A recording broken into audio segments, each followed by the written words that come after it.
8 दिसंबर 2020 को Elon Musk का tweet आता है, so long alien message been decrypted. उन्होंने एलियन की लैंग्वेज को डिकोड कर लिया है और एलियन से बात की है और वो एलियन से एक होल में से आए हैं। तो फिर आखिर कहाँ पे है ये होल और क्या है इस होल की कहानी? जब मैंने थोड़ी रिसर्च की तो मुझे ऐसा ही होल अमेरिका में मिल गया। तो आइए जानते हैं आखिर क्या है इस होल की कहानी।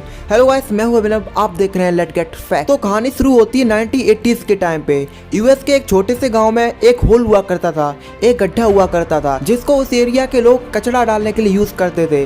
बट वो पिछले कई सालों से उसमें कचरा डालते आ रहे थे, बट फिर भी उस गड्ढे में कचरा गिरने की कोई आवाज नहीं आती थी और इसी वजह से वहाँ के लोग उस गड्ढे को बॉटमलेस कहते थे, मतलब एक ऐसा गड्ढा जिसका कोई एंड ही नहीं है। और उसके बाद में साल 1993 में मेल वाटर्स नाम का एक इंसान उस जगह पे घर बनाता है और वो होल भी इसकी प्रॉपर्टी में आ जाता है। और उसके बाद उस एरिया के लोग मेल वाटर्स को उस गड्ढे की मिस्ट्री के बारे में बताते हैं। एक इंसान मेल वाटर्स से कहता है कि जब मेरे कुत्ते की डेथ हो गई थी तो मैंने अपने कुत्ते को इसी गड्ढे में फेंक दिया था, बट दूसरे दिन वही कुत्ता जिंदा होकर वापस आ गया। फिर मेल वाटर्स ने पूछा कि तुम्हें कैसा पता चला कि तुम्हारी कुत्ता था? तो वो बोलता है मेरे डॉग के गले में एक बेल्ट थी जिसमें ए लेटर बना हुआ था और जो कुत्ता मेरे पास आया था जिंदा होकर वो भी बिल्कुल सेम मेरे कुत्ते जैसा था। मैं बिल्कुल श्योर हूँ कि वो मेरा ही कुत्ता था। तो ऐसी घटनाओं को देखकर मेल वाटर्स ने उस गड्ढे की मिस्ट्री को सोल्व करने की कोशिश की।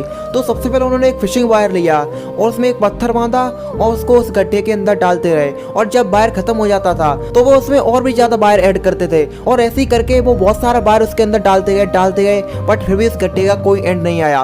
और वो उसमें और भी ज्यादा वायर ऐड करते थे बट फिर भी इस गड्ढे का कोई एंड नहीं आता था। मेल वाटर्स के अकॉर्डिंग उन्होंने उसमें लगभग 24 किलोमीटर का वायर डाल दिया था बट फिर भी उस गड्ढे का कोई एंड नहीं आया। और उसके बाद male voters caste to caste नाम के एक रेडियो शो पर गए और उन्होंने उस गड्ढे की पूरी मिस्ट्री के बारे में बताया। और उसके बाद में उस शो के होस्ट आकर उस जगह पे रिसर्च किए और मेल वाटर्स ने और उस शो के होस्ट ने उस गड्ढे पर रिसर्च की। उन्होंने सबसे पहले एक बकरी को उस गड्ढे के अंदर डाला और जैसे ही बकरी को अंदर डाल के बाहर निकाला गया तो उस बकरी की डेथ हो गई थी। और जब उस बकरी का पोस्टमार्टम किया गया, उस बॉडी पर रिसर्च की गई तो पता चला वो बकरी अंदर से जल चुकी थी, जो कि बाहर से उसका कुछ नहीं बिगड़ा था बट वो अंदर से जल चुकी थी। और कुछ ही देर के अंदर उस बकरी के अंदर से एक एलियन क्रिएचर बाहर निकला, एक ऐसा जानवर जिसको आज तक किसी ने नहीं देखा था, एक बहुत ही अजीब सा एलियन क्रिएचर जो कि लोगों की तरफ देख रहा था।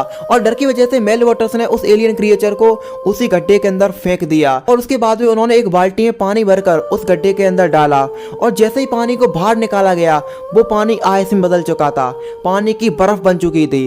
बट मिस्ट्री की बात यह थी कि बर्फ ठंडी होती है बट वो बर्फ बहुत गर्म थी, इतनी गर्म थी अगर उस बर्फ को बाहर नहीं निकाला जाए तो वो बाल्टी पिघल जाएगी। इतनी गर्म बर्फ निकली उस गड्ढे के अंदर से जब उसके अंदर पानी डाला गया।